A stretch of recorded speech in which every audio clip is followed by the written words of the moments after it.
Caddo Lake is my church. I spent Sunday morning out here. It's where I would prefer to be, rather than in a man-made edifice. If there's any evidence of divinity on this earth at all, it certainly exists here.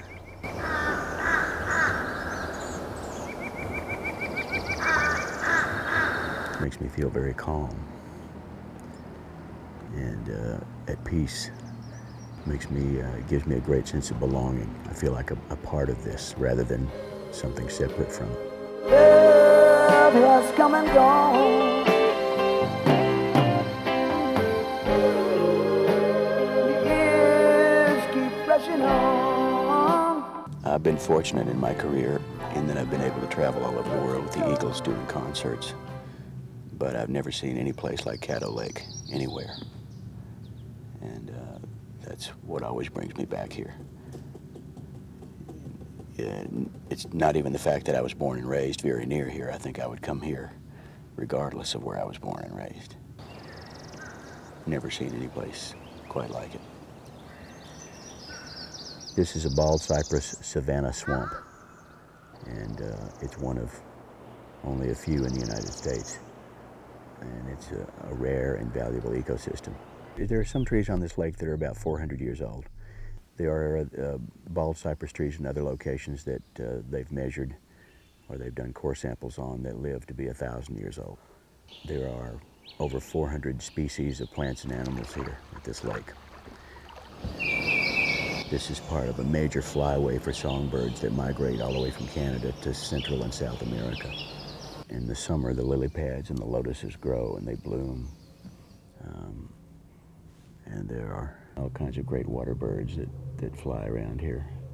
Pelicans, herons, egrets, cormorants.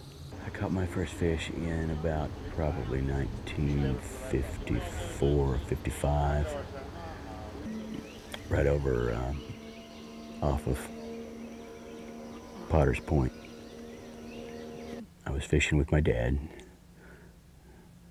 and I was probably about 8 years old. And I came out here with my son this weekend, and we had a fishing trip, and it was a great rite of passage for him.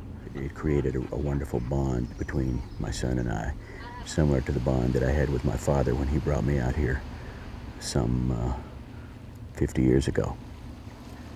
A lot of people don't want to talk about beauty today. You know, it's beneath them, or it's too sentimental, or it's sappy, or something like that. You know, it's the old philosophers used to say beauty is truth, and you don't really even hear that word come up in conversation much anymore. But if anything defines beauty, this place does. The hand of the divinity is directly observable here, without any middlemen, without any propaganda, without any dogma. We need places like Caddo Lake. Simply put, this is one of the most beautiful spots on earth.